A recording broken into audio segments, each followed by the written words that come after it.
Вы смотрите новости в прямом эфире. В студии Сергей Михедов. Здравствуйте. Коротко о главном.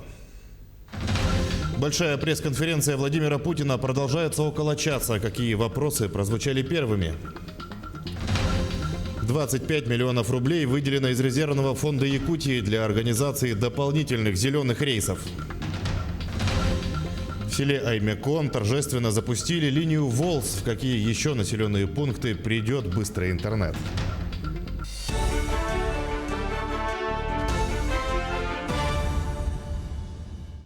Сбербанк стал участником проекта по созданию Ленского моста. Об этом сообщает компания ВИЗ. Банк открывает кредитную линию на 10 лет с лимитом до 25 миллиардов рублей.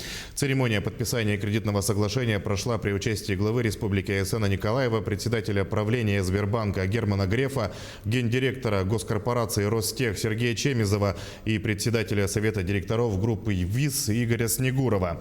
Напомним, мост будет построен близ села Старая Табага на левом берегу Лены и села Хаптагай на правом берегу. Он станет ключевым элементом северного широтного пояса на востоке России и соединит 3 федеральные автомобильные дороги.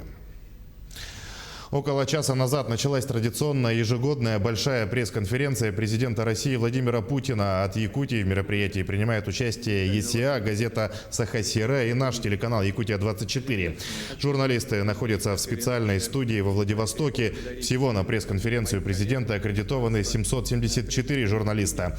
И первый вопрос от Дальнего Востока задала наша коллега из Магадана Людмила Щербакова. Она спросила президента о том, каким он оценивает уходящий год, плохим или хорошим. Владимир Путин отметил, что в этом году есть как положительные, так и отрицательные моменты. Ну, во-первых, я сейчас цифрами это постараюсь подкрепить.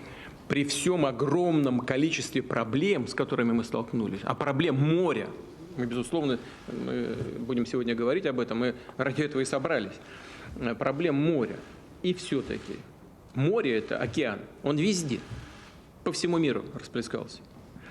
Но можно с уверенностью сказать, что мы встретили эти проблемы достойно.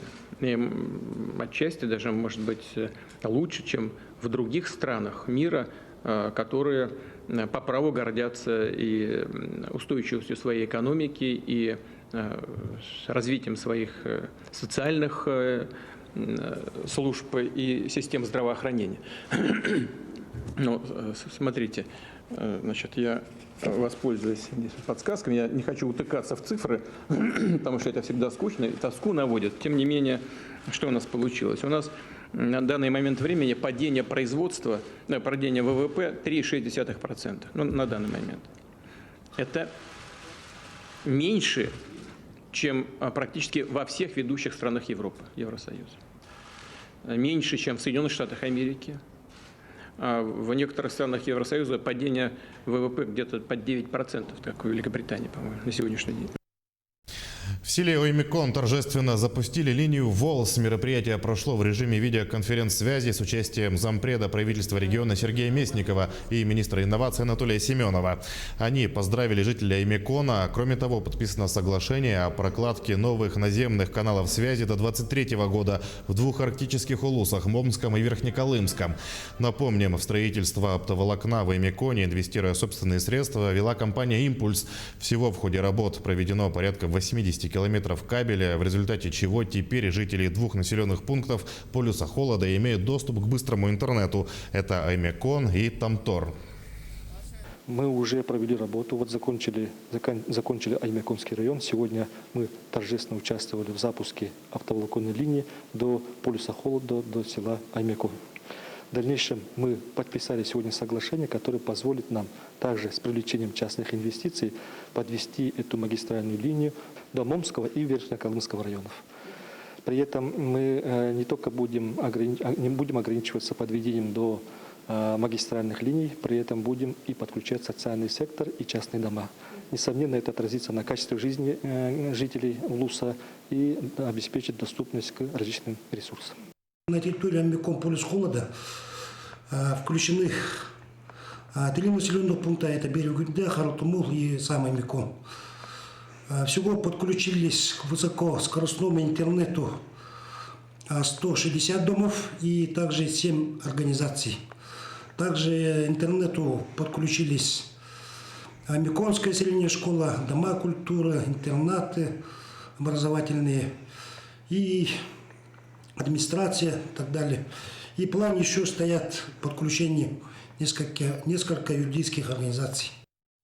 Инспекторы Центра занятости населения республики в этом году выявили 308 граждан, которые получили пособие по безработице обманным путем. Общий ущерб, причиненный федеральному бюджету в результате подобных действий, составил 3 миллиона 300 тысяч рублей. Подобные случаи выявляются ежегодно в ходе регулярных проверок статуса лиц, ставших на учет по безработице. Так, в прошлом году было выявлено 240 фактов такого обмана. Все вновь выявленные случаи направлены в органы прокуратуры, где принят комплекс мер реагирования. В том числе внесены представления. В случае невозврата полученных средств в добровольном порядке деньги придется вернуть через суд. Процесс происходит такой, что на сегодня в связи с временными правилами механизм упрощен. Граждане по интернету через портал «Работа в России» просто подают заявление свое без никаких документов. И, соответственно, дальше уже наши инспектора начинают запросы направлять в пенсионный фонд или же сверяются с данными налоговой службы. Это имеет, скажем так, промежуток времени и достаточно сложная процедура. Если, например, у нас назначение идет с момента подачи заявления, то мы, соответственно, эту дату должны везде проверять каждый день в налоговой службе. И, соответственно, на сегодня у нас очень большое количество обращений. В течение года более 50 тысяч человек обратилось, соответственно, их надо всех обработать. Далее об эпидобстановке. 203 новых случая COVID-19, в том числе 26 носителей, выявили в Якутии за минувшие сутки. По данным оперштаба, 94 заболевших в Якутске, в Алданском районе 13, в Мегино-Кангаласском и Нерюнгринском по 11, в Ленском и Мирницком по 9, в Кобяйском 7 случаев, в Амгинском и Вилюйском по 6, в остальных районах от 1 до 5 заболевших. Сегодня необходимо особое внимание уделить на два района, на Кобяйский район, в котором достаточно долго сохранялась стабильная ситуация, но сегодня на фоне семейных контактов, которые произошли, зафиксировано 7 случаев. И также под особым вниманием у нас находится Нижнеколымский улус, который сегодня мы на особом контроле держим, как с точки зрения укомплектования дополнительного медицинскими кадрами. Туда будет выезжать соответствующий специалист Министерства здравоохранения для того, чтобы ситуацию разобрать на месте. Между тем, в Алекминском районе ситуация с COVID-19 постепенно стабилизируется. Елена Фаст подробнее об актуальном положении дел с коронавирусом в районе. На сегодняшний день ситуация по Алекминскому району стабилизируется. Последние анализы дают положительную динамику. Тем не менее, все ограничения и рекомендации исполняются в полном объеме. У нас уже имеются результаты анализов, те, которые прошли курс лечения. И на сегодняшний день у нас можно считать такая хорошая динамика уже по выздоровлению наблюдается. Что касается амбулаторно лечащихся больных, на сегодняшний день у них у всех температуры уже стабилизировались, симптомы все уже отсутствуют. Не считая актированных дней, школы работают в очном режиме. Положительные моменты касаются излечения пациентов пожилого возраста. Поступили и уже выдаются препараты для амбулаторных больных. Заполняемость койки у нас всего 50%. По распоряжению Министерства здравоохранения у нас на сегодняшний день имеется 20 коек. Из них заполняемость 50%. У нас мы пролечили, выписали пациента 88-летнего.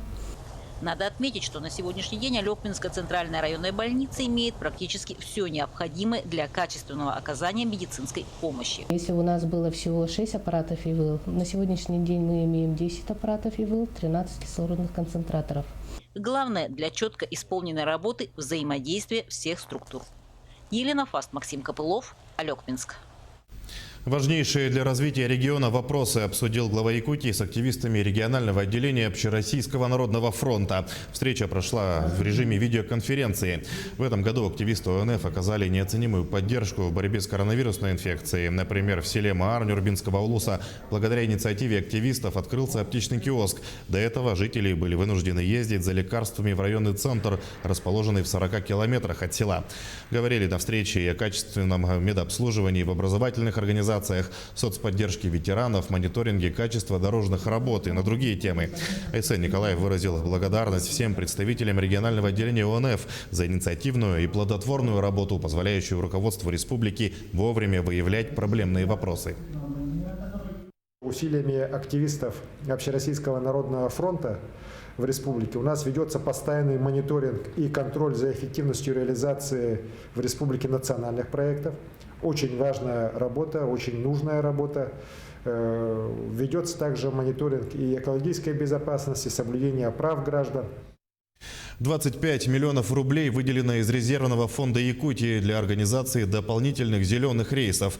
Такое решение принял глава региона Айсен Николаев. В арктические улусы будет завезен дополнительный объем продовольствия в количестве 24 тонн. Это овощи, картофель, колбаса, молоко, которые необходимы северянам для новогоднего стола.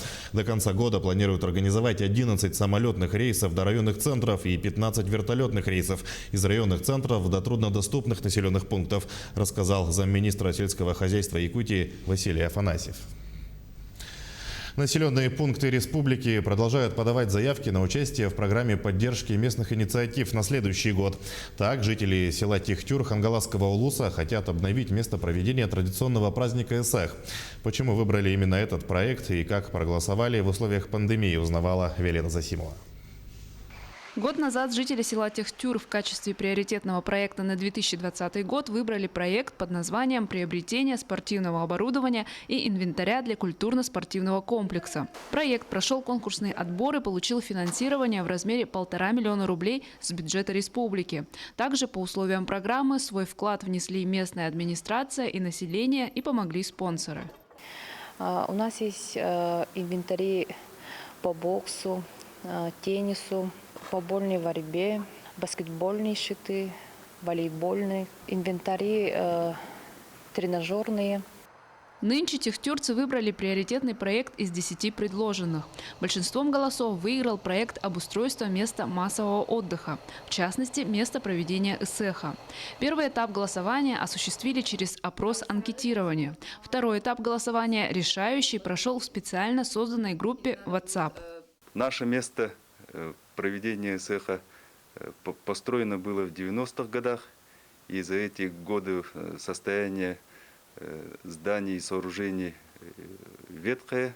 И в 2010 году у нас паводками, водами, когда большая вода была, затопила нашу территорию проведения Эсэха. После того, как жители определились со своим выбором, наследная администрация совместно с инициативной группой занялись проектом обустройства места проведения Эсэха. Отдельно отведены место, где будет проходить обряд Алгыс, где будут проходить культурно-спортивные мероприятия, торговые точки, где будет находиться. И у нас появился уже отдельно по проекту детская игровая зона. Как только проект обустройства будет полностью готов, его прикрепят к конкурсной заявке и отправят в срок до 29 декабря. Результаты отбора будут известны в 2021 году. Общая стоимость приоритетного проекта тихтюрцев составила 1 миллион 950 тысяч рублей. Виолетта Засимова, Федор Тарасов, Хангаласский улус. К этому часу это все новости. Берегите себя, не забывайте носить маску и соблюдать безопасную дистанцию. Оставайтесь с нами.